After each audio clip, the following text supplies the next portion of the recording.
Hola estudiantes de Ecología Química, un gusto estar de vuelta con ustedes.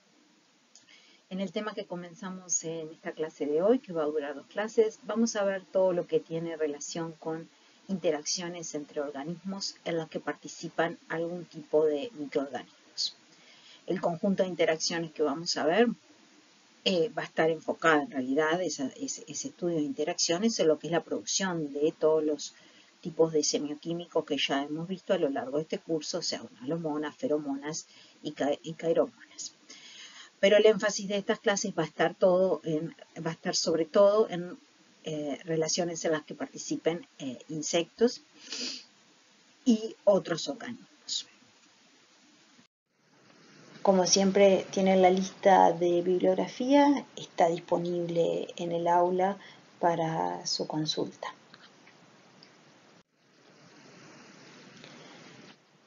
Las relaciones psicológicas en las cuales participan microorganismos, que a su vez, en las cuales a su vez están implicados los semioquímicos, son variadísimas. Nosotros en esta unidad vamos a estar viendo este tipo de relaciones, incluyendo microorganismos, pero que a su vez hay otros organismos, insectos, plantas.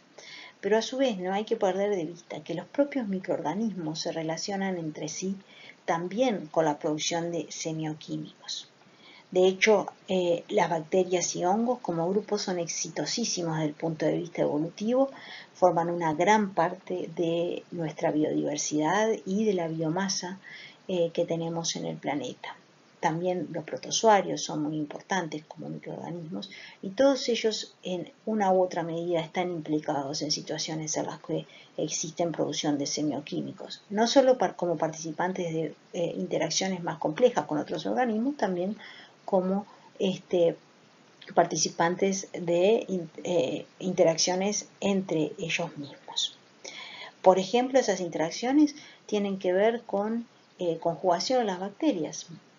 Este proceso que ustedes conocen de cursos como microbiología está muchas veces mediado por feromonas, por sustancias químicas que uno de los miembros, una de las dos bacterias que se va a conjugar, produce, la otra bacteria lo sensa y eso lleva a un montón de modificaciones que terminan por posibilitar la conjugación y el intercambio de material genético, por ejemplo, a través de plasmios. La formación de biofilms, donde hay asociaciones entre distintos tipos de microorganismos, también probablemente lo hayan visto en alguno de sus cursos de microbiología, esté mediado por sustancias que si nosotros tratamos de ver, bueno, qué tipo de semioquímicos serían esas sustancias inductoras de la formación de biofilms, veríamos que son sinomonas. Como ustedes saben, muchísimos microorganismos, hongos por ejemplo, producen antibióticos. Antibióticos que nosotros utilizamos como drogas en nuestras terapias contra distintos tipos de agentes infecciosos. Ese es un uso que nosotros le damos. Pero ¿cuál es el rol ecológico de la producción de esos antibióticos para los microorganismos? Bueno, en definitiva son defensas contra posibles competidores por el sustrato, por ejemplo. O sea que son defensas, son en definitiva el grupo de semioquímicos que está dentro de las alomonas. Después tenemos muchísimos microorganismos participando de las interacciones establecidas con las plantas en lo que tiene que ver con la rizósfera y de los insectos, a su vez que tienen relaciones con esta rizósfera. Eso es algo que por sí mismo es un tema muy, muy vasto, muy importante en distintos campos, por decir ni más lejos, en lo que sería la parte agronómica de producción de cultivos.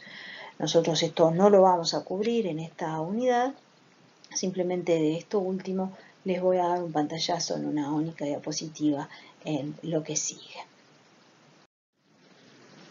En este diagrama se ilustra en forma realmente muy somera lo que tiene que ver con distintos compuestos químicos que son utilizados en lo que es la rizósfera de las plantas. La rizósfera es la parte del suelo que está justamente en forma adyacente a las raíces vivas de las plantas y por ello está bajo su directa influencia.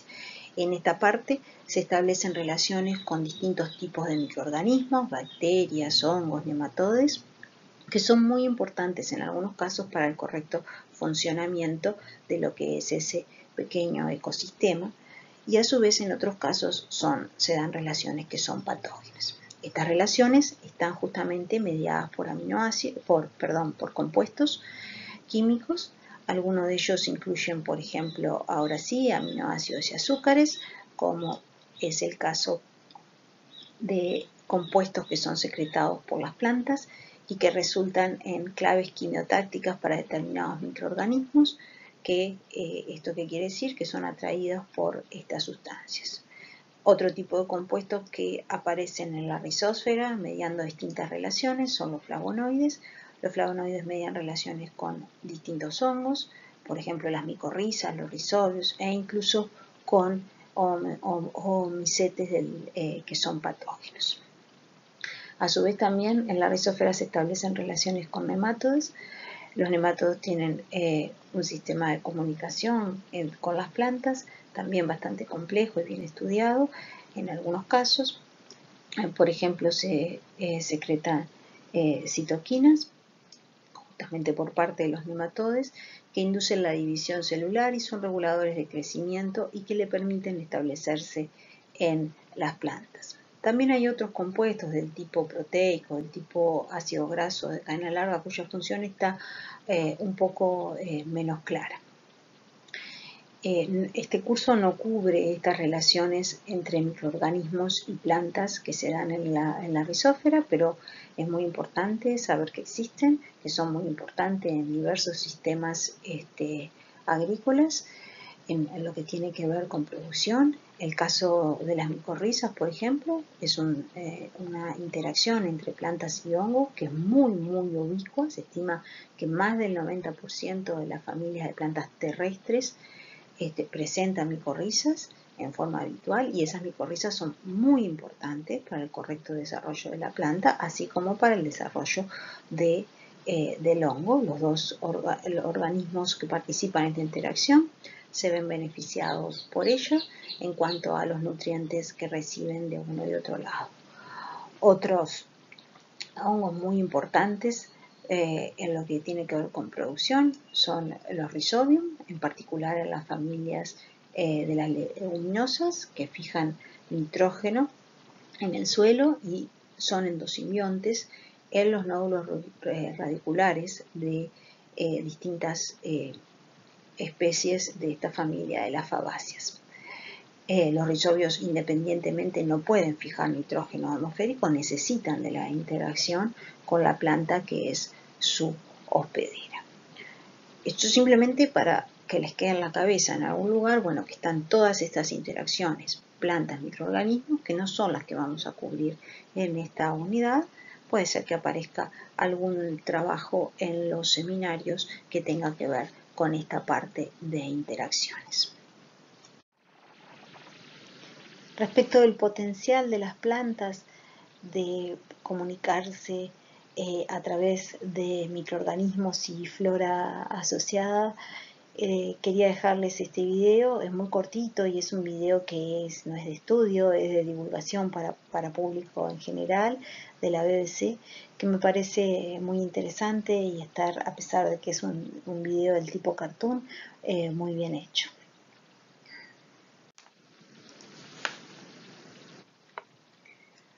En la clase de hoy nos vamos a enfocar en ejemplos donde participan microorganismos y donde hay interacciones de estos microorganismos con insectos. Las interacciones de microorganismos con insectos son extremadamente variadas.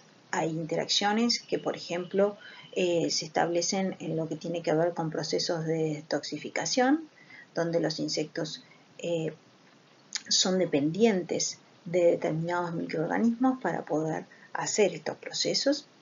Luego hay relaciones donde existe un beneficio entre lo que son los insectos y estos microorganismos, que varía en lo que sería su signo.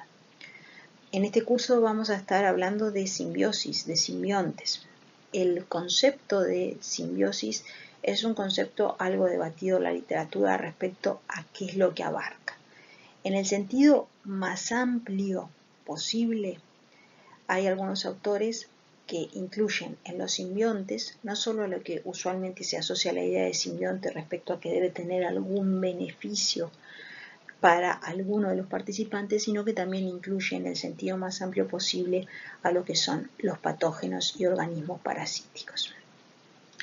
En cualquier caso, nosotros vamos a estar hablando de simbiosis como la definición de Suck, que es la adquisición y mantenimiento de uno o más microorganismos por parte de otro organismo, lo que lleva, como resultado de esa adquisición y de ese mantenimiento, lleva a la adquisición o de funcionalidades o de estructuras o de rutas metabólicas que son nuevas y que de otra manera ese organismo no tendría.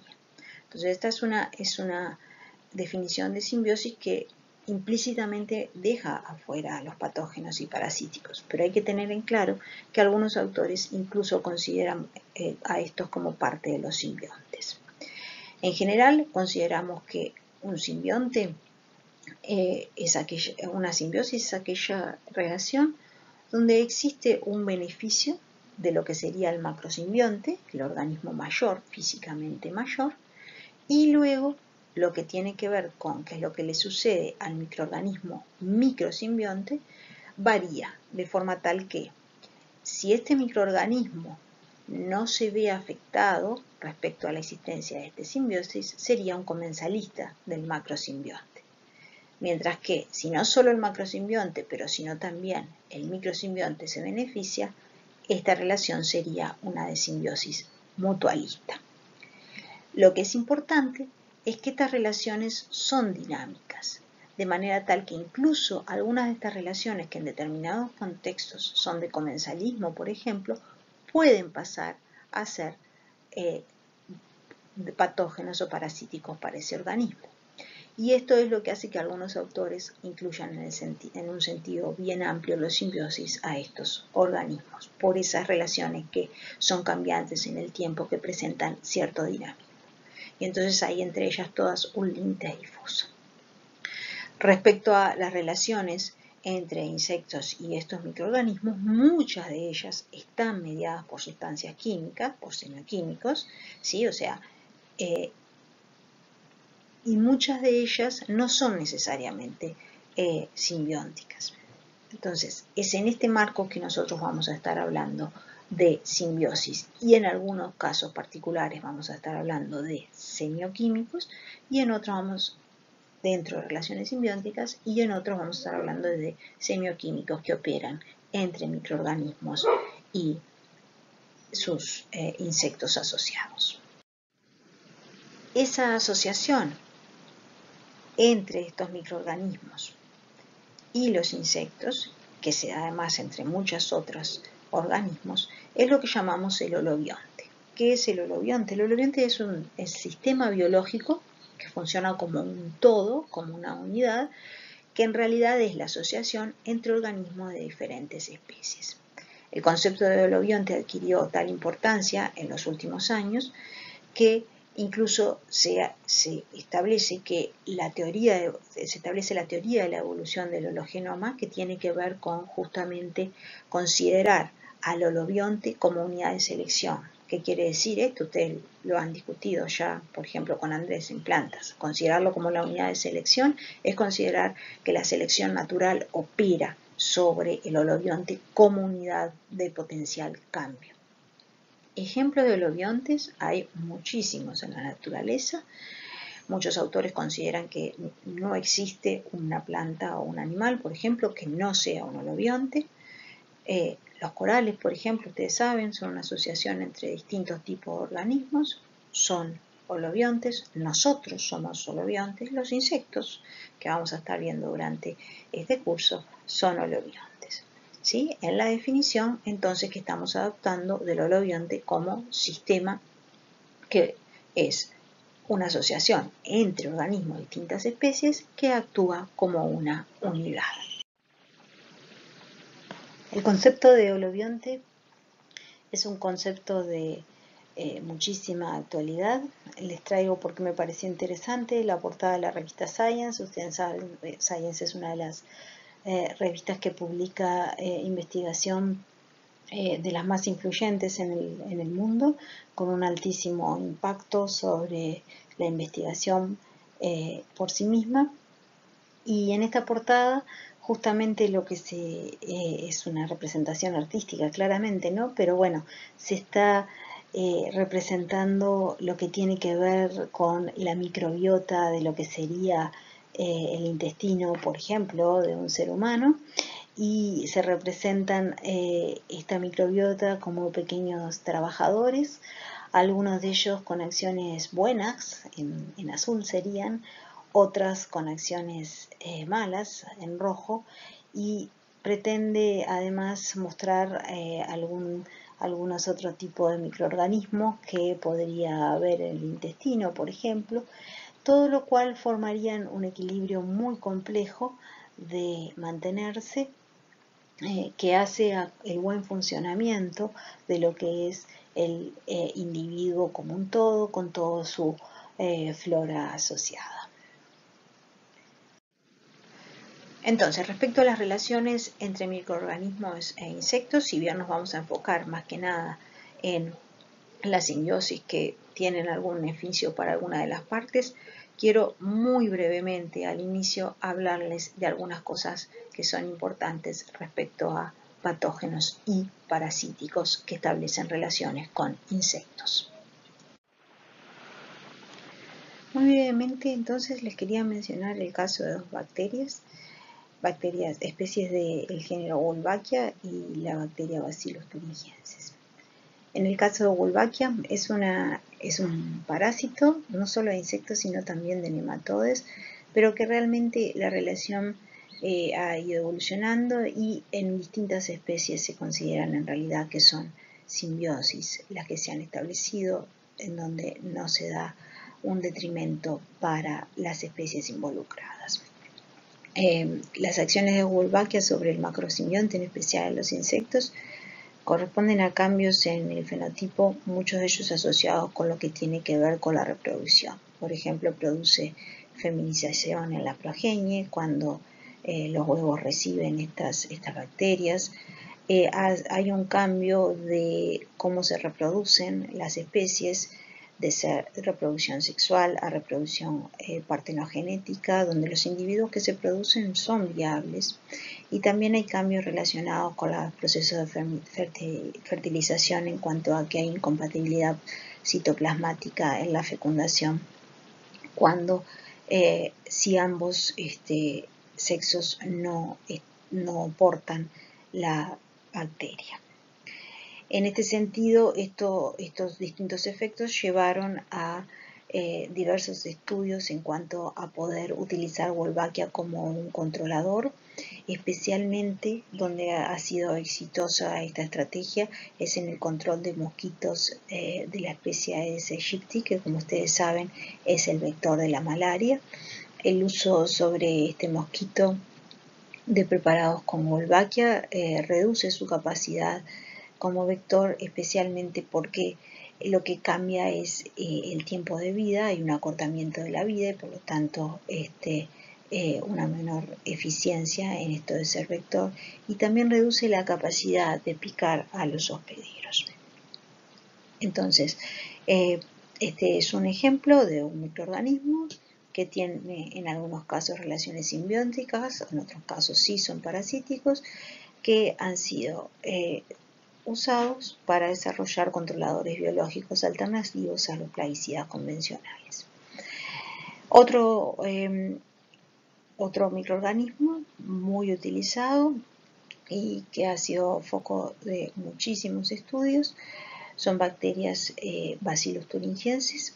Estas bacterias también presentan una gama de interacciones con microorganismos, con insectos, si bien para muchísimos de ellos son parasíticos y les produce la muerte. Se han aislado bacterias Bacillus thuringiensis del tracto digestivo de distintos insectos, donde conviven sin producirle la muerte. Entonces, como ven acá también hay un gradiente de los efectos que produce este microorganismo en los insectos. En los casos que el organismo es es tóxico para el insecto. Esto se debe a que produce unas endotoxinas proteicas, deltas endotoxinas denominadas, que actúan en el insecto porque hay receptores de superficie de las células epiteliales del tracto digestivo, en particular en el intestino, a los cuales estas endotoxinas pueden unirse, y esta unión provoca una disrupción de todos los procesos de asimilación, porque se da como la creación de poros en lo que es el endotelio intestinal. El uso de Bacillus thuringiensis como controlador biológico llevó al desarrollo no solo de formulaciones como las que ven en la transparencia, que se aplican en modos similares a lo que sería un plaguicida convencional, sino también al desarrollo de cultivos transgénicos, donde lo que se ha hecho es insertar la información que codifica para estas delta endotoxinas en diversos cultivos. El primero en utilizarse fue la papa, pero actualmente se utilizan cultivos transgénicos como en el maíz y en el algodón, que portan la información para la biosíntesis de estas endotoxinas. Existen inconvenientes con el uso de Bacillus thuringiensis como controlador biológico de insectos, si bien es un controlador que, al estar muy enfocado y además al cual se llega solo cuando la plaga, por ejemplo, llega al cultivo transgénico y no a otro tipo de organismos, existen entonces algunos inconvenientes. Como en definitiva es una proteína, puede haber procesos de adaptación que sean seleccionados naturalmente, ¿sí? Y entonces se puede dar resistencia. Esto desde el punto de vista conceptual es así, y ha habido reportes de resistencia a Bacillus thuringiensis, tanto usado en preparados como en el caso de cultivos transgénicos. Sin embargo, muchos de estos reportes son muy controversiales. Hay un conjunto de reportes que en realidad se probó más tarde que fueron falsos, provenían de Monsanto, que sacó reportes de resistencia de diversos cultivos transgénicos utilizados sobre todo en Asia, que resultaron no tener evidencia empírica confiable, y que realmente no se había desarrollado la resistencia para las especies de insectos que se reportaban, en una movida que se correlacionó con el hecho de que Monsanto estaba desarrollando otros paquetes de producción para esos mismos cultivos y quería imponerlos en el mercado. Entonces, es controversial la información respecto al uso de Bacillus thuringiensis. Hay algunos reportes con buena evidencia acerca de la capacidad de generar resistencia. Conceptualmente se puede generar resistencia, pero hay otros reportes que no tienen información experimental adecuada. Hay reportes también respecto a la posible afectación de fauna que consume polen de estos cultivos transgénicos, especialmente mariposas. Hubo también determinados reportes iniciales que terminaron por ser contradecidos con información posterior. También ha sido asociado a lo que es el colapso de las colonias de abejas que se da a nivel mundial, lo cual también es bastante controversial. En cualquier caso, quería entonces presentarles estos dos ejemplos, que son microorganismos que en determinados contextos pueden ser encontrados en insectos y convivir con esos insectos, y en otros determinados contextos son parasíticos, y es en estos contextos que se los ha utilizado para desarrollar controladores biológicos alternativos a los plaguicidas de síntesis. Y con esta breve descripción vamos a terminar todo lo que en realidad tiene que ver con microorganismos que no estamos cubriendo en forma profunda en este curso, para pasar a lo que sí vamos a ver en forma más desarrollada.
El estudio de las relaciones insectos-microorganismos y en particular aquellas relaciones donde se postula que el microorganismo está involucrado en la producción de alguna clase de molécula, de compuesto químico que cumple una función de comunicación para ese insecto, requiere determinadas evidencias experimentales para poder realmente implicar a ese microorganismo como responsable parcial o totalmente de la producción de ese infoquímico. En el trabajo que está citado en esta transparencia, se señala que deberían, en el caso de un infoquímico X que se hipotetiza que está producido por un microorganismo en determinado animal y que a su vez ese infoquímico es el que media la alteración del comportamiento de otro animal. Estos autores especifican que deberían al menos probarse 3 diferentes cuestiones antes de poder realmente responsabilizar al microorganismo como el productor del infoquímico en el animal A, digámoslo así. Y esto es que efectivamente se puede probar que la microbiota asociada a ese animal A puede sintetizar al infoquímico en cuestión, que la eliminación de esa microbiota, por lo tanto, de ese animal, da como resultado que ese animal pierde la capacidad de síntesis de ese infoquímico y a su vez se pierde la capacidad de generar un cambio en el comportamiento o fisiología del animal B. Y por último, que eso realmente se puede restablecer, ese canal comunicacional, se puede restablecer el comportamiento, la fisiología en el animal B cuando se suplementa el animal A libre de esa microbiota con el semioquímico que se postula que esa microbiota está biosintetizando o participando en su biosíntesis.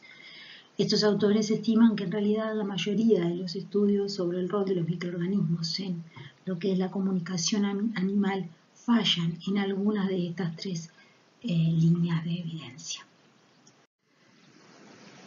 Volviendo entonces a lo que mencionamos recién respecto a las interacciones que vamos a cubrir en estas clases.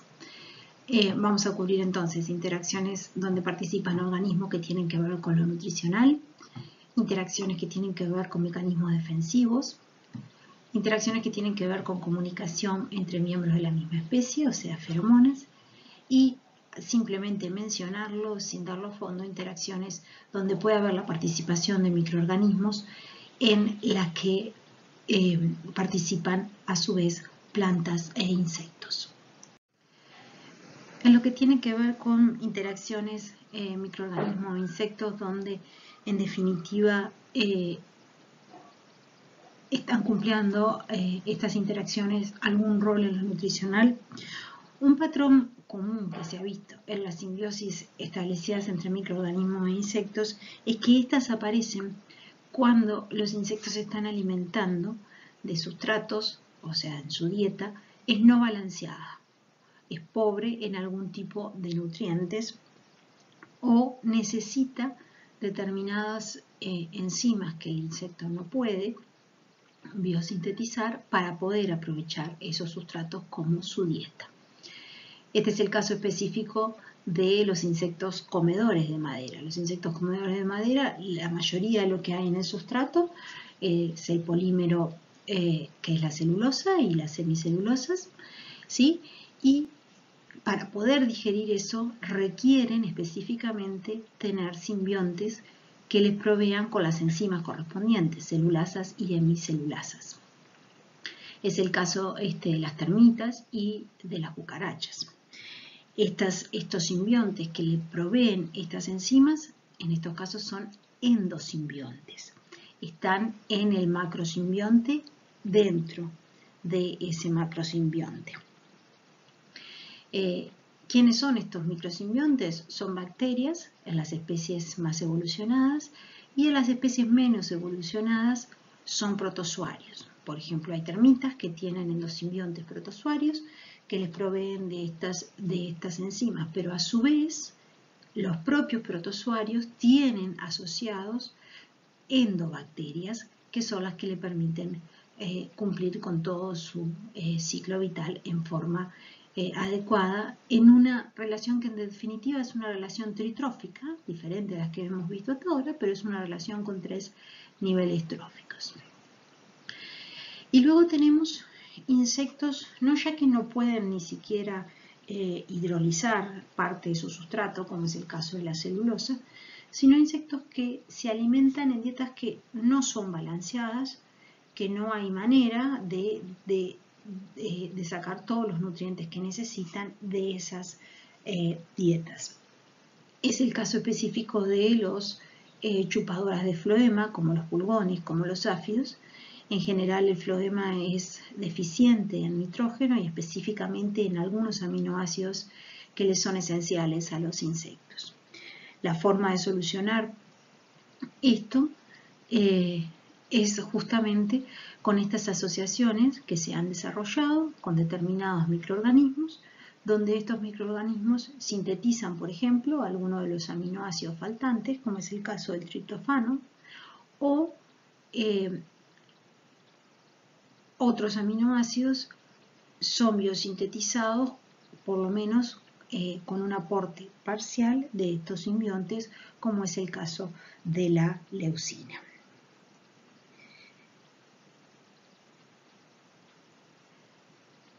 Y luego, esto como pantallazo general, lo anterior, luego vamos a ver lo que tiene que ver con asociaciones entre microorganismos e insectos que tienen que ver con el uso, en lugar de endosimbiontes, como vimos antes, de ectosimbiontes, de microorganismos que establecen una relación simbiótica con los insectos, que tiene que ver con lo nutricional, con cómo estos insectos se alimentan, pero que ya no están adentro del organismo del macrosimbionte. El caso particular que vamos a ver es el caso de las hormigas cortadoras, que practican lo que conocemos como agricultura. Pero antes de ver ese caso, vamos a ver que esta asociación nutricional que tiene que ver con las hormigas que vamos a cubrir, a su vez tiene que ver con interacciones que están mediando interacciones defensivas de las hormigas. Entonces vamos primero a introducir lo que tiene que ver con las interacciones defensivas, donde hay asociación con microorganismos. Entre las interacciones defensivas se encuentran, por ejemplo, la producción de antibióticos, lo vamos a ver en el caso de las hormigas cortadoras, la producción de alomonas defensivas por distintos insectos, o la producción de pigmentos que también tienen un rol en la defensa.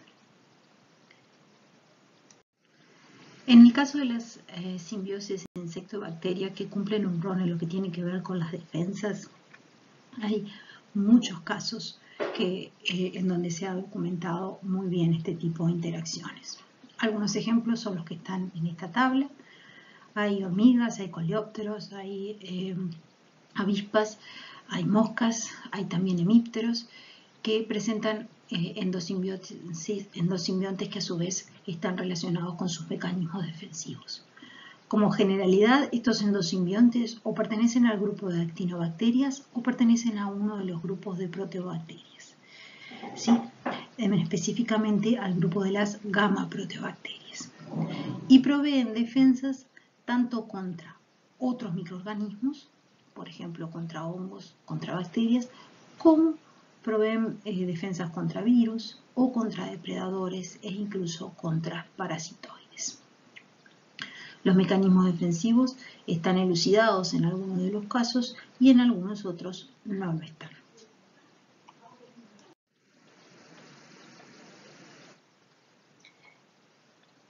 Vamos a empezar con el ejemplo de determinadas hormigas cortadoras de hoja, que viven asociadas con distintos tipos de microorganismos que van concentrando en forma externa en su cutícula, en distintas partes de su cuerpo, desde donde pueden de ahí distribuir a estos simbiontes. En este caso particular se muestra un acercamiento a una bacteria, Pseudonocardia. No es la del ejemplo, pero no encontré una foto de la del ejemplo que vamos a ver. Estos simbiontes son muy importantes para las hormigas cortadoras en sus procesos de producción de hongos que van a utilizar como alimento en procesos que pueden reconocerse como verdaderos sistemas agrícolas.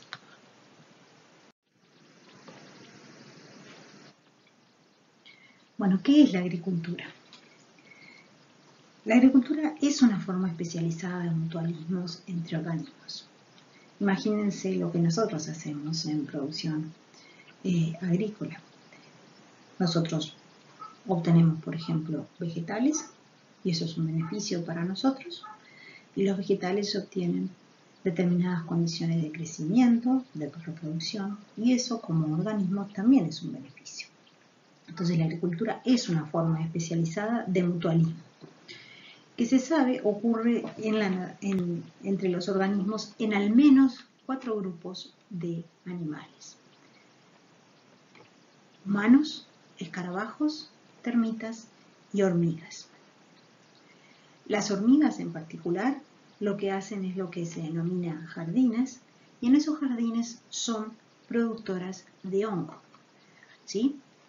No es cualquier hormiga lo que hacen, practica la agricultura, sino que son las hormigas de la tribu Atin, y los hongos que cultivan son justamente simbiontes mutualistas, específicamente Leucagaricus gonilophorus, que es un basidiomycete, que es su fuente de comida.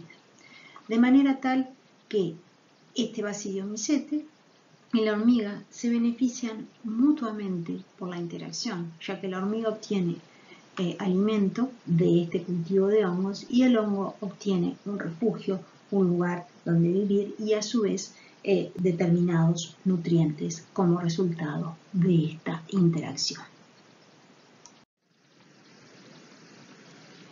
¿Qué ocurre con esta relación? En esta relación aparece un nuevo jugador, que son hongos del género Scobopsis, ¿sí?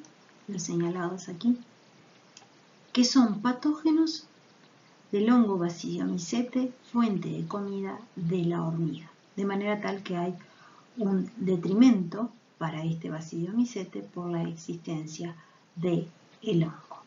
¿Cuál es la respuesta de la hormiga ante esa situación? Evolutivamente se ha seleccionado que las hormigas, además de cultivar al basidiomycete, fuente de comida, cultivan otro tipo de microorganismos, en particular actinobacterias, que también son simbiontes, que ellas lo que hacen es producir un antibiótico, por ejemplo, la denterogermicina, que es un antibiótico porque es activo contra el patógeno Scobopsis, que es patógeno del hongo fuente de comida. De esta manera, las hormigas no solo cultivan al hongo fuente de comida, sino también a un simbionte, actinobacteria, capaz de producir antibióticos que son compuestos defensivos contra patógenos de la fuente de comida de las hormigas. Y de hecho, la actividad de estos antibióticos del tipo de dentigeromicina ha sido probada justamente contra los patógenos Scobopsis en estudios del tipo que se muestran en la última gráfica, donde se ve una relación dosis-respuesta de lo que es el crecimiento medido por fluorescencia de Scobopsis en función de la concentración del antibiótico. En realidad, el sistema en sí mismo es bastante más complejo que este. Hay otros microorganismos. También se ha visto que se cultivan streptomyces, que a su vez hacen otros antibióticos. Pero en definitiva, estas interacciones ejemplifican relaciones entre insectos, las hormigas y distintos microorganismos. Algunas de esas relaciones son beneficiosas para ambos participantes, como el caso de la hormiga y el basidiomycete fuente de alimento, o la hormiga y la actinobacteria que provee el antibiótico, y otras relaciones son antagonistas entre sí, como es el caso de Scobopsis con el Bacillomycetes fuente de comida o la actinobacteria que produce el antibiótico con el patógeno Scobopsis. En estas interacciones, además de haber beneficios respecto a proveer recursos del tipo nutrientes o proveer lugares de crecimiento para los distintos microorganismos, también se da entonces la formación de sustancias químicas que son defensivas, como es el caso del antibiótico que mencionamos. Otro caso de interacciones insectos-microorganismos donde están implicadas la producción de defensa con participación de esos microorganismos simbiontes es el caso de la langosta del desierto, Esquitocerca gregaria, en la cual se da la formación a partir de elementos de la dieta de determinadas no solo defensas, sino también feromonas. Entonces, este caso en particular lo vamos a ver en la sección de feromonas todo junto. Para terminar con la parte defensiva, aquí hay otro sistema en los cuales se puede presuponer la existencia de simbiontes involucrados en la producción de defensa y que incluso han sido demostrados que determinados microorganismos cambian el fenotipo. Este es el caso de un pulgón, Acetosiphon pisum, ¿sí? Un áfido, que tiene morfos diferentes en el campo. Hay un morfo que es rojo, que se ve mucho contra la vegetación verde, y un morfo verde que se ve menos contra la vegetación verde. La producción de uno u otro morfo es variable, está dada por la cantidad de pigmentos. Básicamente tenemos pigmentos del tipo licopenos, ¿sí? Del tipo terpenoides, o que son los responsables de los colores rojos, o pigmentos que son quinonas policíclicas, denominadas afinas, que dan las tonalidades verdes. Que exista uno u otro morfo es variable dependiendo de las condiciones. Los áfidos de color rojo son más conspicuos para los enemigos naturales y por eso se ve a campo que tienen una alta tasa de depredación de, por ejemplo, mariquitas de San Antonio, que son justamente enemigos naturales de los áfidos. Mientras eso pasa con la depredación, los áfidos de colores verdes tienen una tasa de parasitismo por parte de parasitoides mucho más alta.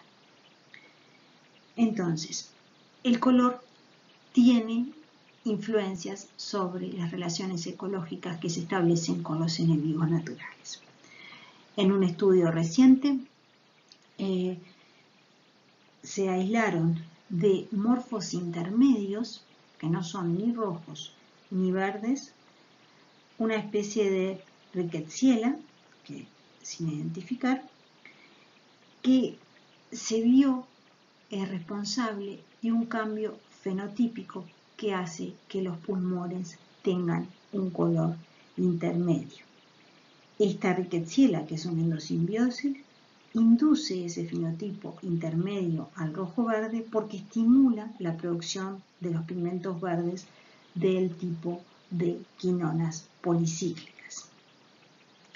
Aunque todavía no se ha descubierto bien el mecanismo de control de esta Rickettsia en cuanto a ese cambio en la pigmentación, en cómo se da esa influencia sobre la expresión génica del hospedero, se especula justamente que este fenotipo intermedio atenúa el riesgo que los pulmones atraigan a uno u otros enemigos naturales, al depredador versus a las avispas parasitoides.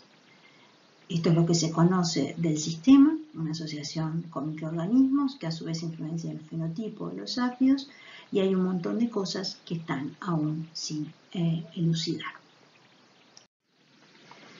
Pasando ahora al tercer tipo de interacción que dijimos íbamos a estar revisando, vamos a ver el caso donde la producción de feromonas se ve influenciada por la existencia de la asociación de los insectos con determinados microorganismos.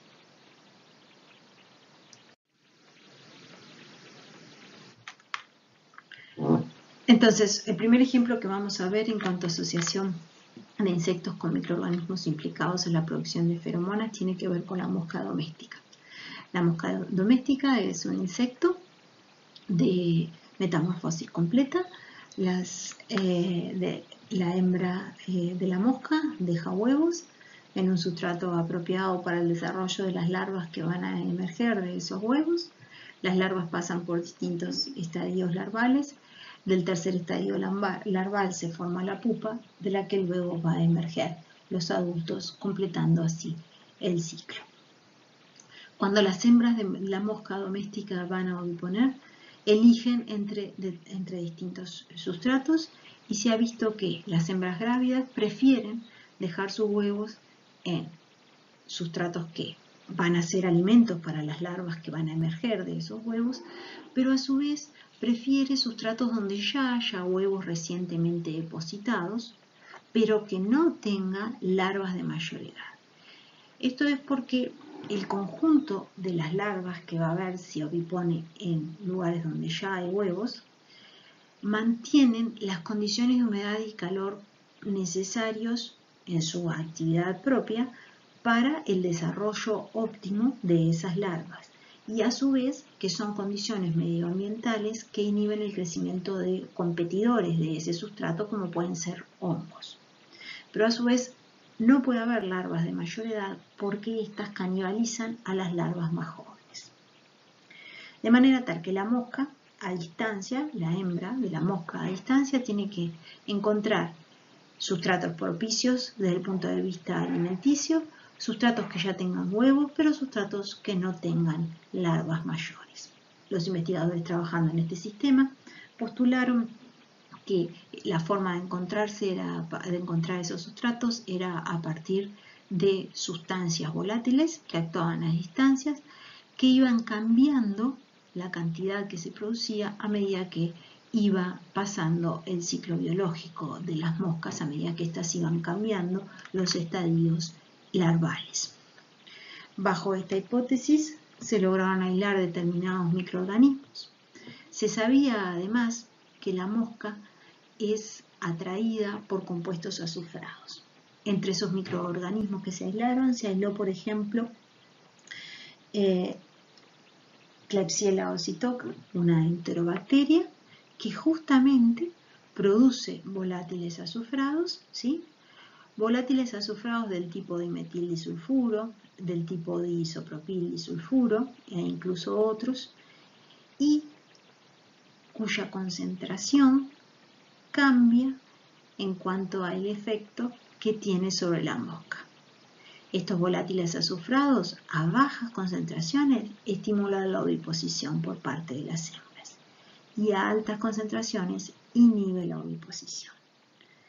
Y se da mayor cantidad de producción de volátiles azufrados a medida que se avanza en el ciclo de las larvas, de larva 1, larva 2, larva 3, porque a medida que se avanza en el ciclo, a su vez, las Klebsiella oxytoca que fueron dejadas junto con los huevos por la hembra que ovipuso, también están aumentando en número en ese sustrato y entonces produciendo más de estos compuestos del tipo dimetildisulfuro. Se postula entonces así que estos dimetildisulfuros provenientes de Klebsiella, un microorganismo asociado a la mosca doméstica, actuaría como feromonas de oviposición. La pregunta es entonces, ¿son realmente feromonas? ¿Calza esta producción de disulfuros en lo que hemos definido nosotros como feromonas? ¿Sí? ¿No? Lo dejo para que lo piensen muy detenidamente a la luz del contexto que estamos viendo en esta unidad respecto a relaciones de insectos con microorganismos. En el segundo caso que vamos a ver respecto de la producción de feromonas en insectos a las cuales se asocia la presencia de microorganismos simbiontes, tiene que ver con langostas y saltamontes. Ustedes saben las langostas y saltamontes, que son del orden Optoptera, de la familia Acridiidae, son un montón de especies distintas. Algunas de ellas tienen dos fases en su ciclo de vida, una fase donde viven en forma solitaria, donde hembras y machos para reproducirse tienen que encontrarse, y luego tienen una fase donde forman grandes grupos, es una fase gregaria.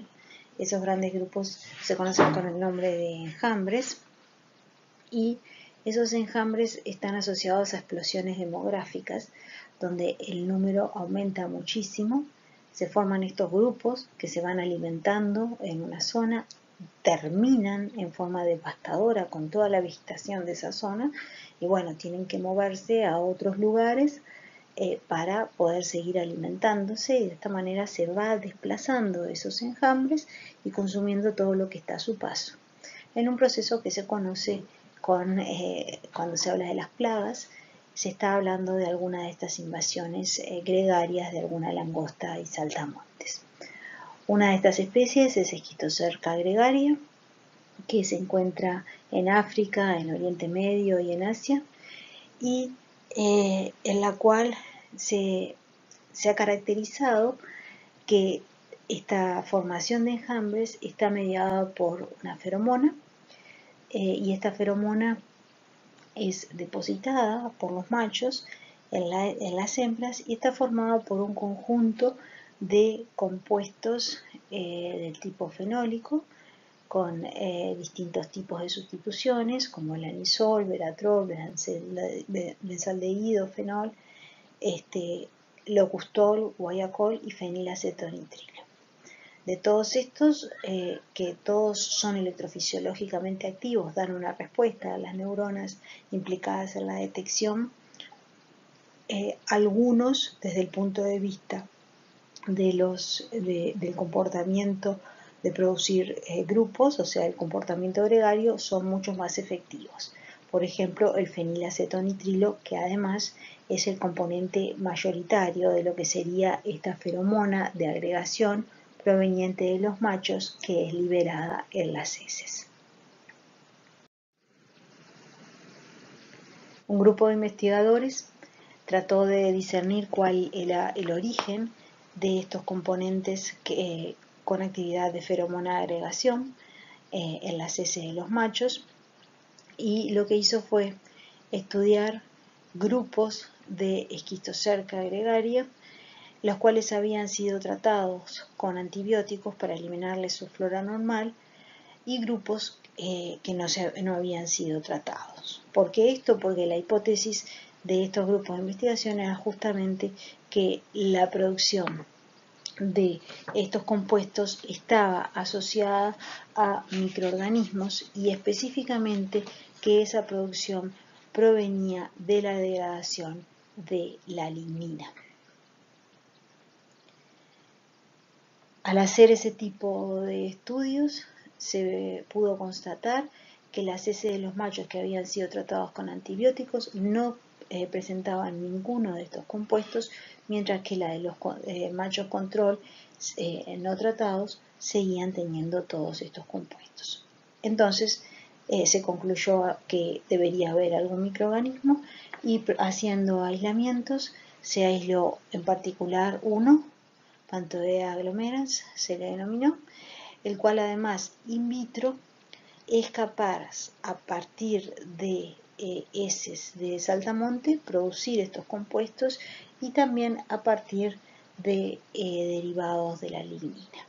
Con lo cual, en este caso, los componentes de la feromona de agregación de machos de esta Esquistocerca tienen un origen que tiene que ver con la dieta, con lo que ingieren, con la lignina, y a su vez a eso se le suma la biotransformación dado por un microorganismo asociado. Por otro lado, estudios independientes demostraron también que el mismo tipo de compuestos, o sea, del tipo fenólico con distintos estados de oxidación, tiene a su vez propiedades antimicrobianas contra bacterias entomopatógenas que podrían eventualmente atacar a Schistocerca gregaria. También, entonces, este grupo de compuestos tendría una función dual en Schistocerca, algunos de ellos siendo componentes de la feromona agregación y otros siendo compuestos defensivos contra potenciales entomopatógenos. En general, la biosíntesis de todos estos compuestos está postulada que se produce a partir de la lignina por acción de la flora microbiana de Schistocerca, que primero formaría el locustol, el 5-etil guaiacol, y a partir de este precursor se formarían el restante grupo de compuestos.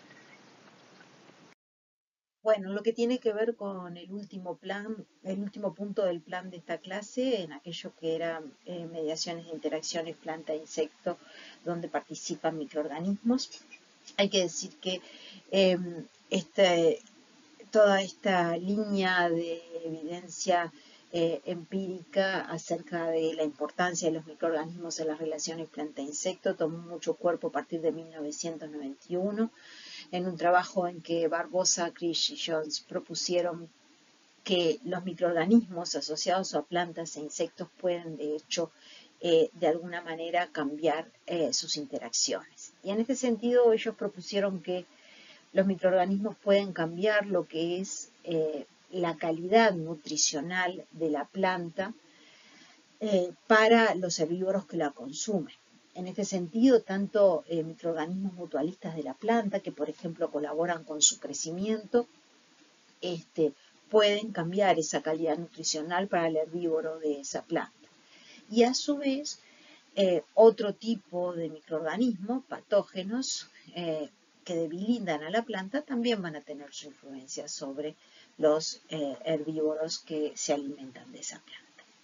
Por otro lado, también ellos proponían que desde el punto de vista de los microorganismos que pueda tener un insecto, los microorganismos podían afectar cómo se da el uso de las plantas por parte de esos insectos herbívoros. Y así, en particular, insectos que tienen microorganismos mutualistas que afectan, por ejemplo, la digestibilidad que pueden tener, bueno, van a afectar también la capacidad de utilización, entonces, de determinadas plantas. O microorganismos que puedan participar en los procesos de detoxificación de determinados tóxicos también van a afectar entonces esa forma de uso de la planta por parte de los herbívoros. A partir de ese trabajo que yo les mencionaba de la década del 90, la literatura en cuanto a generar datos de presencia de microorganismos en relaciones planta-insecto en distintos tipos de interacciones ha crecido enormemente y se publican todo el tiempo más reportes relacionados con las distintas interacciones.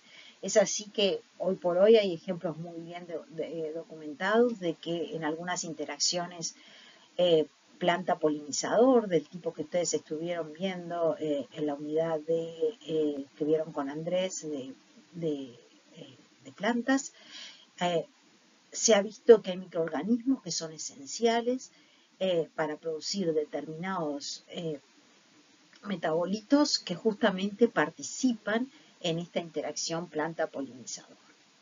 Después tenemos microorganismos simbiontes del tipo mutualista que pueden cambiar la atractividad de las plantas hacia los herbívoros.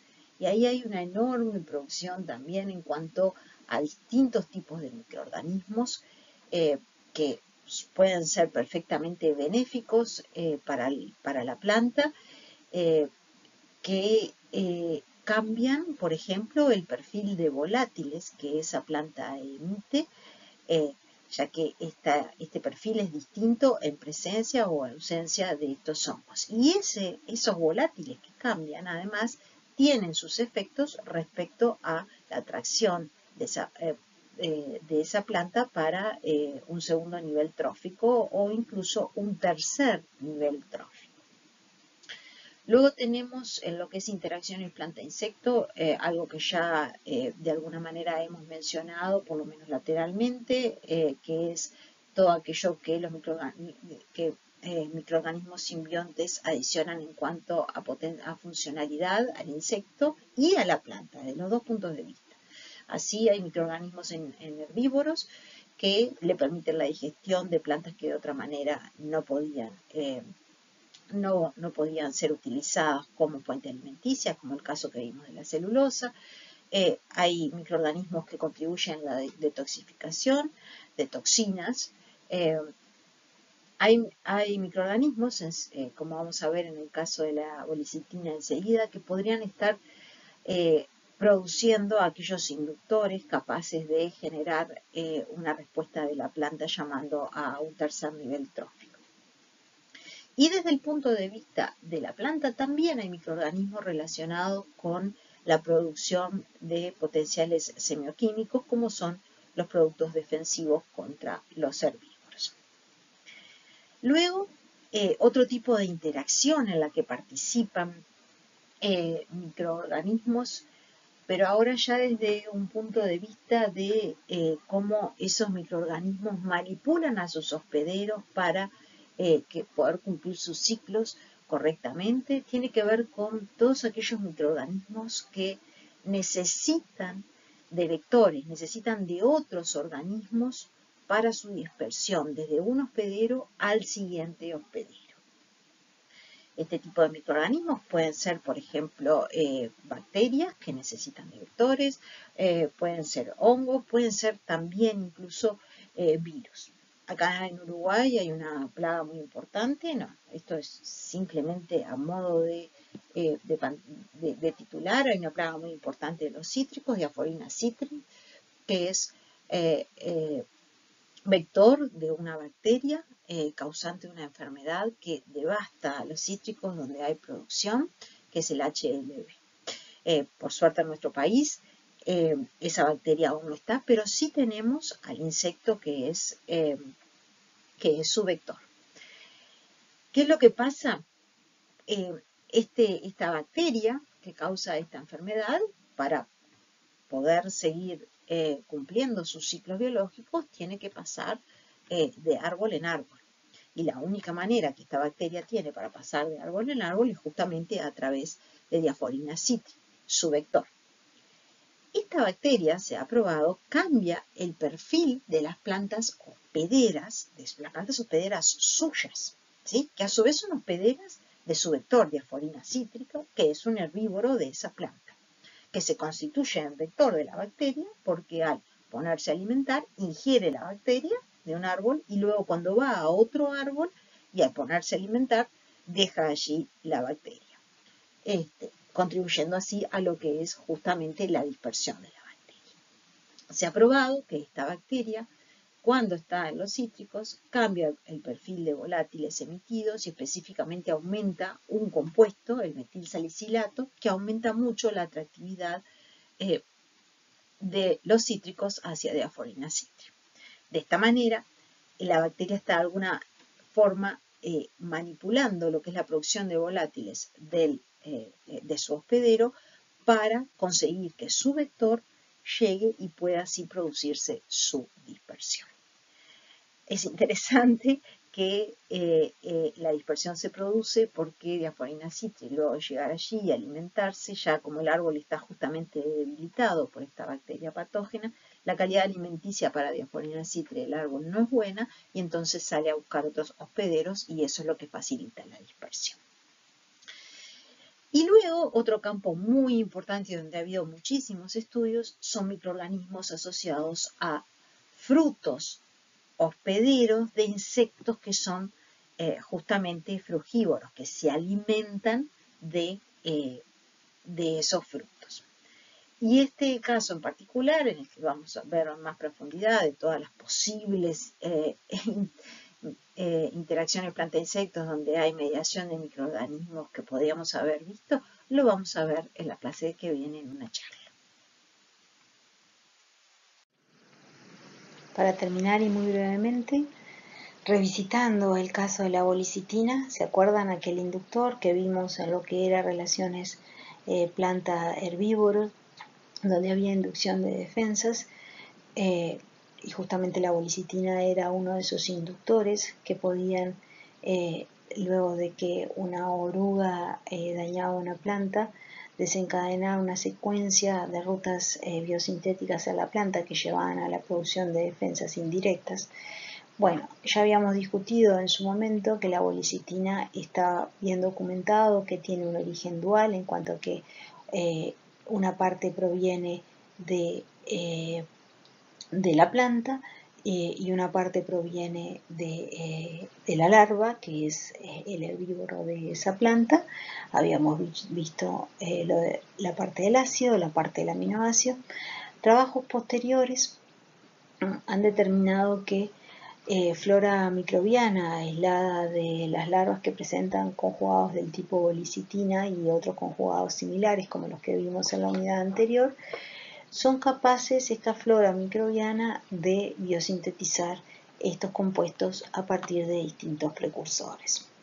Entonces está ahora sobre la mesa también el posible origen, si bien se sabe que es dual, la parte que proviene del herbívoro podría ser a su vez con acción esta conjugación de microsimbiontes asociados al herbívoro.